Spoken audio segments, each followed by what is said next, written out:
sini kami dari kelompok 10 ingin mempresentasikan mengenai audit atas pengendalian internal dan risiko pengendalian.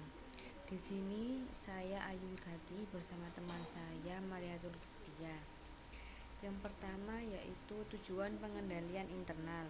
3 tujuan umum pengendalian internal yang efektif bagi manajemen ada 3. Yang pertama yaitu reliabilitas pelaporan keuangan, yang kedua efisiensi dan efektivitas operasi, yang ketiga yaitu ketaatan pada hukum dan peraturan. Yang selanjutnya yaitu tanggung jawab manajemen dan auditor atas pengendalian internal. Yang pertama, tanggung jawab manajemen untuk menetapkan pengendalian internal. Yang kedua, tanggung jawab pelaporan oleh manajemen menurut Section 404. Yang ketiga yaitu tanggung jawab auditor untuk memahami pengendalian internal. Yang terakhir, tanggung jawab auditor untuk menguji pengendalian internal. Selanjutnya yaitu memperoleh dan mendokumentasikan pemahaman tentang pengendalian internal. Auditor menggunakan prosedur untuk memperoleh pemahaman yang meliputi pengumpulan bukti tentang rancangan pengendalian internal dan apakah pengendalian itu sudah diimplementasikan, lalu menggunakan informasi itu sebagai dasar audit terpadu. Dokumen yang digunakan oleh auditor ada 3, yaitu naratif, bagan arus, dan kuesioner pengendalian internal.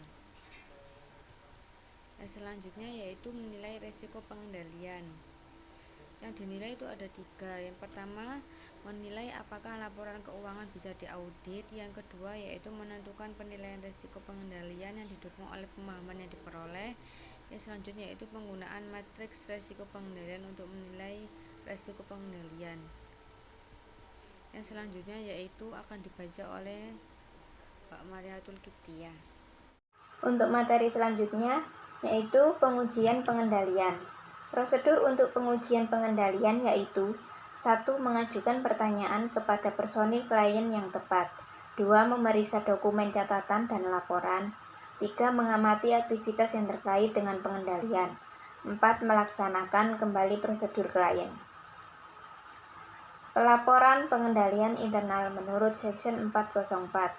Laporan auditor mengenai pengendalian internal harus mencakup 2 pendapat auditor. 1. Pendapat auditor mengenai apakah penilaian manajemen terhadap keefektifan pengendalian internal atas pelaporan keuangan per akhir periode fiskal yang telah dinyatakan secara wajar dalam semua hal yang material. 2. Pendapat auditor mengenai apakah perusahaan telah menyelenggarakan dalam semua hal yang material pengendalian internal yang efektif atas pelaporan keuangan per tanggal yang disebutkan. Jenis-jenis pendapat. Pendapat wajar tanpa pengecualian atau unqualified opinion.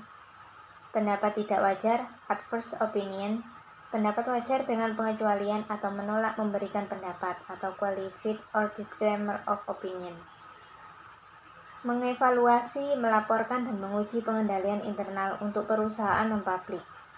Perbedaan paling penting dalam mengevaluasi, melaporkan, dan menguji pengendalian internal untuk perusahaan non-publik adalah 1. Persyaratan pelaporan. 2. Luas pengendalian internal yang disyaratkan. 3. Luas pemahaman yang diperlukan. 4. Menilai risiko pengendalian. 5. Luas pengujian pengendalian yang diperlukan. Demikian presentasi kami, kurang lebihnya kami mohon maaf. Wassalamualaikum warahmatullahi wabarakatuh.